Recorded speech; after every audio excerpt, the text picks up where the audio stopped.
Hello everyone, my name is Galen Miller and I'm going to talk to you today about functional gene knockout using synthetic guide RNA. So the main theme of the poster today is going to be about looking at the difference between single guide RNAs and dual guide RNAs. And these are two different systems for guiding CRISPR-Cas9 to do a double-stranded cut or cause a knockout. The endogenous or two-part system that has a CRISPR RNA as the targeting part, and the tracrRNA is the common part that then guides the Cas9 to the target site. In the single guide RNAs, you have the two pieces, this CRISPR RNA and the tracrRNA are combined.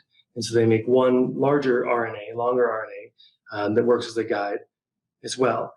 Both in this poster are made synthetically. The major takeaways from this are that we have relatively equal results from both types of synthetic guide. So to begin with, we're going to start in U2OS cells, which are a cancer cell line. In this case, they're ones that constitutively express Cas9 under a CAG promoter. The single guide on the top here, and the CRISPR tracer dual guide system on the bottom. These are genes that were selected that are lethal if they're knocked out. So these are essential genes. So what we're looking for in these pictures is we're looking for death, apoptotic, or the reduction in cell proliferation, reduction in total cell number. So in the first column, we have the non-target control, and the cells all look fairly good and healthy. And then we have two different genes we looked at. So we have CDC20 and PLK1.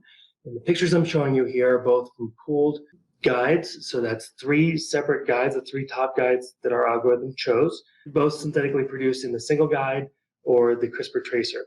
And they are the same targets, regardless of which type of guide RNA are there. And you'll notice in both of these pictures that both the CDC20 and the PLK1, we have a decent amount of cells that are lifting off and dying. So we see increased amount of apoptosis and decrease in proliferation. When we look at that in a numerical output, the functional knockout of CDC20 and the functional knockout of PLK1, and these are quantified as total cell count normalized to the untreated control. So if we do the untreated control on the far right of either of these graphs as 100%, we see with guides, all three different guides here, we see differing levels, but all decently affecting the proliferation or the cell number compared to the untreated. And then of course the three combined in either gene, the pools, gives a very robust effect that is relatively equal between the two different types, either the single or the dual guide systems. And then of course we have the controls over here, so the non-targeted control, which doesn't cause much of a difference in the cell proliferation or death.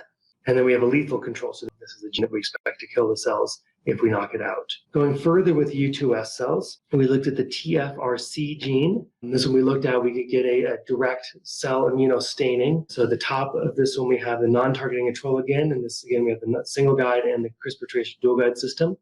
So we have the cells stained with DAPI in the nuclei, so you can see the number of cells with the blue stain.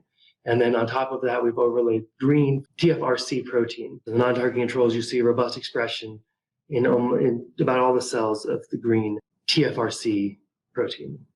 We jump to the pools then, and so we have data on each of the three as well, but we're going to focus on the pools just to get better visuals here. So if you look at the pools for TFRC, we see a complete lack of the green immunofluorescence there. So we don't see the protein at all in any of the cells. Very few, at least, if any, cells do we see any expression of TFRC. We looked at this for editing efficiency, so we used the TIDE system of analysis for measuring insertions and deletions in indel formation through the guides. So we have a % editing efficiency here, and we'll see in all three of the guides independently that we have close to 100% indel formation, and the levels between the two, the single and dual guides, are relatively equal.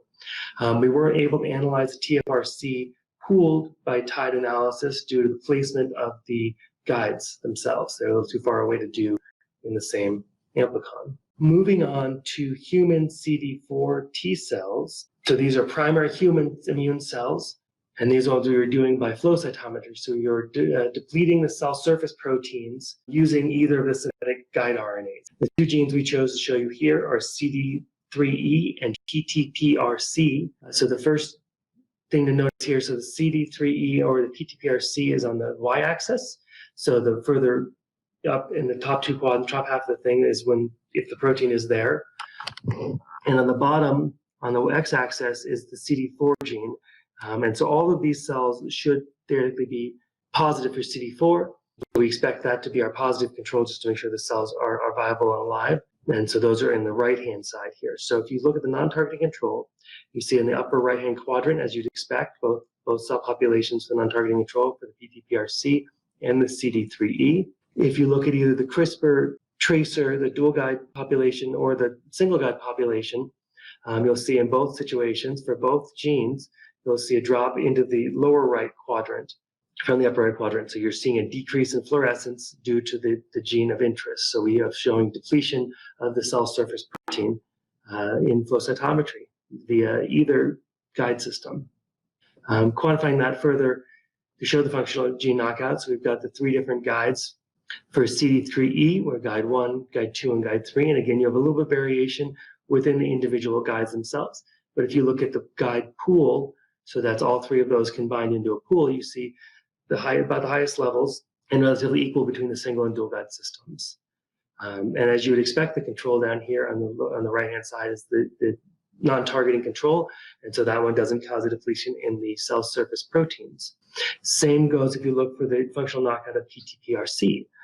So again, we have the percent knockout here, and we have the 3 guides, so you have a very high knockout. Guide 3 gave a little interesting results where we saw very much more response with the single guide than we did with the dual guide. There were some that went the other way as well. But if you get the pools together of either the single guide or the dual guide system, you see once again very robust knockout of the gene, and that's about equal between the 2 different systems. So the overall conclusions here, we're able to show that both synthetic types of guide RNA have efficient knockout of the targeted proteins, as shown by either phenotypic or sequence analysis. They both show functional similar functionality in U2S and primary human T cells. And then pooling the synthetic guides, either single or dual guide, ensure robust functional gene knockout, which could actually simplify loss of function studies and screening.